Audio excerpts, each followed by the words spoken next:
800 children alone every day are dying of HIV and HIV-related illnesses.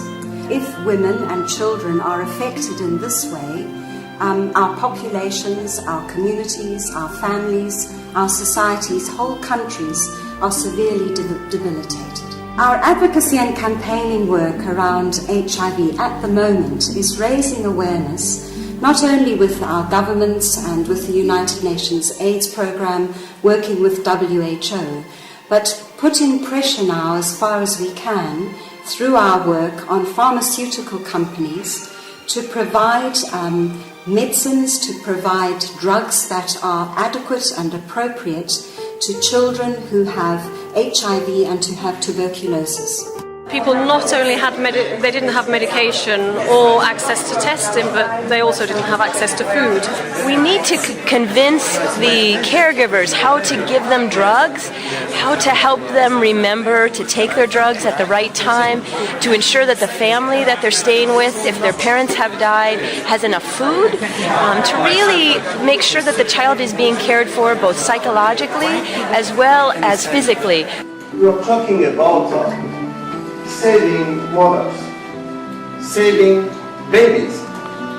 Nothing could be more noble than stopping babies being born with HIV. While the United States is the largest donor of global aid, the Church in turn is the world's largest aid delivery organization.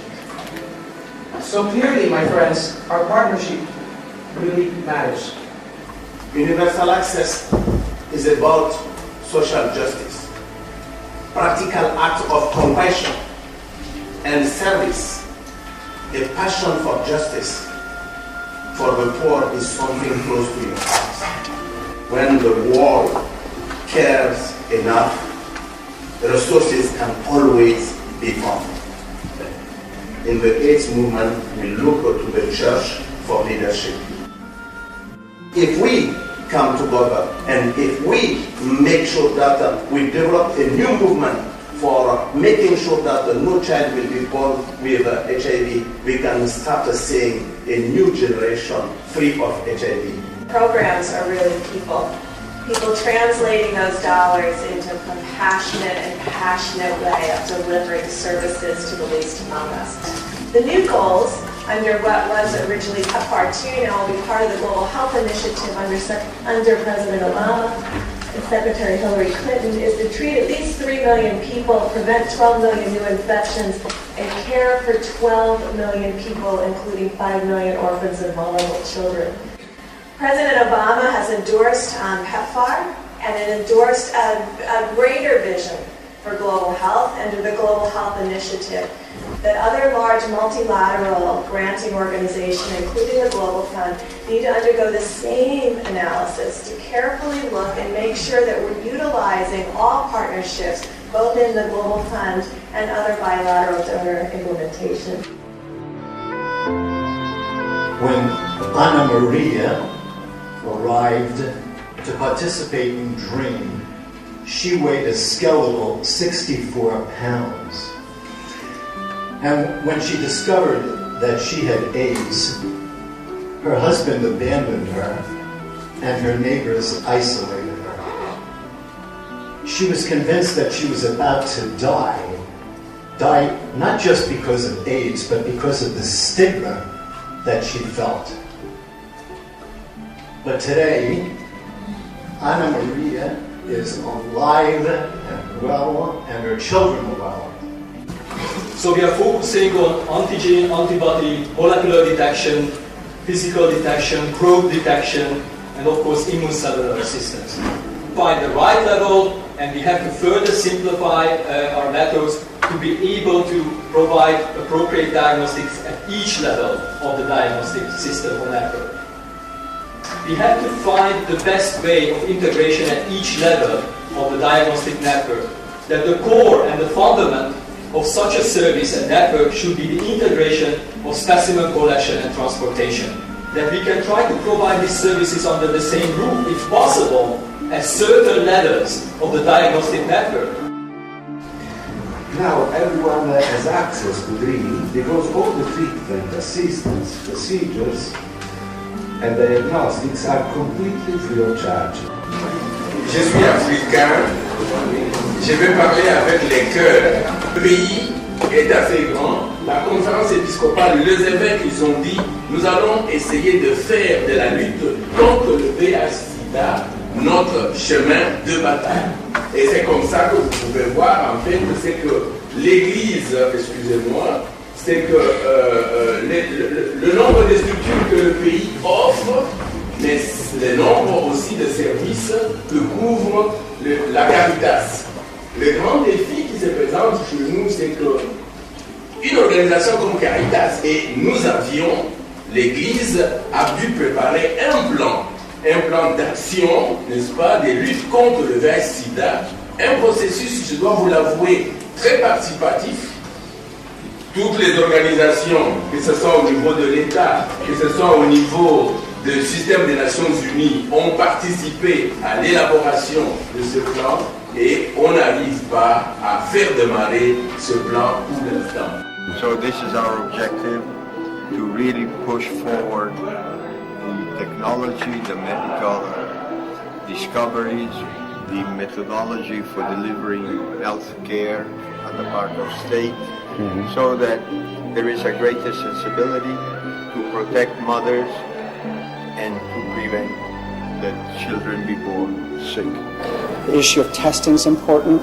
Our messages have to go out to the research and development organizations, the universities, the pharmaceutical companies to manufacture tests that we can get that gap narrowed. This is something that we can do.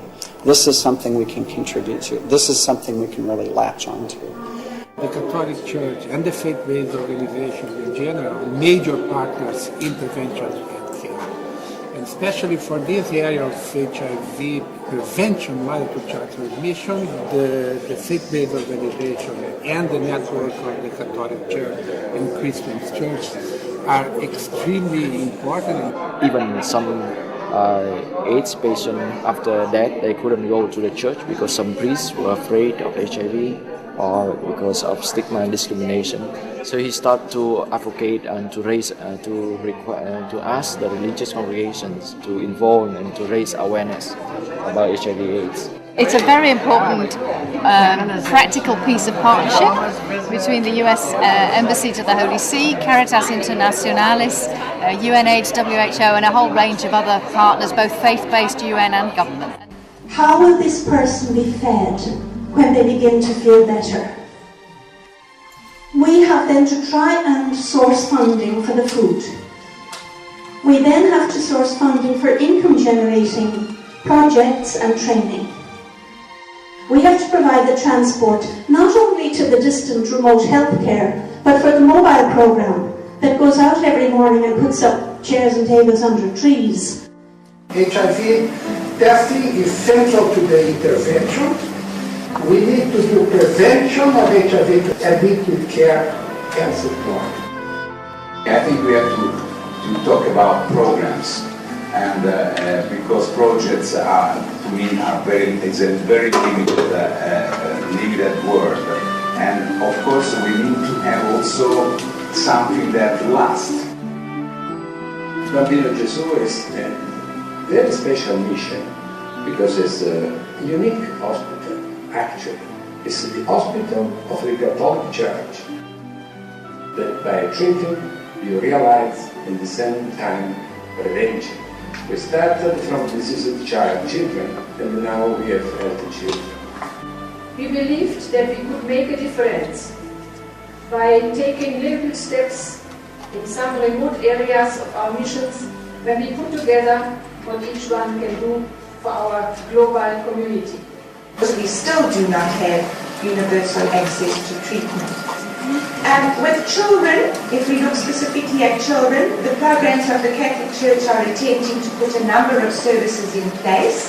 Vogliamo fare della prevenzione soltanto in modo tecnico, ma riteniamo di avere un compito etico assolutamente fondamentale nel ridire alla gente che è importante vivere con uno stile di vita che noi riteniamo adeguato.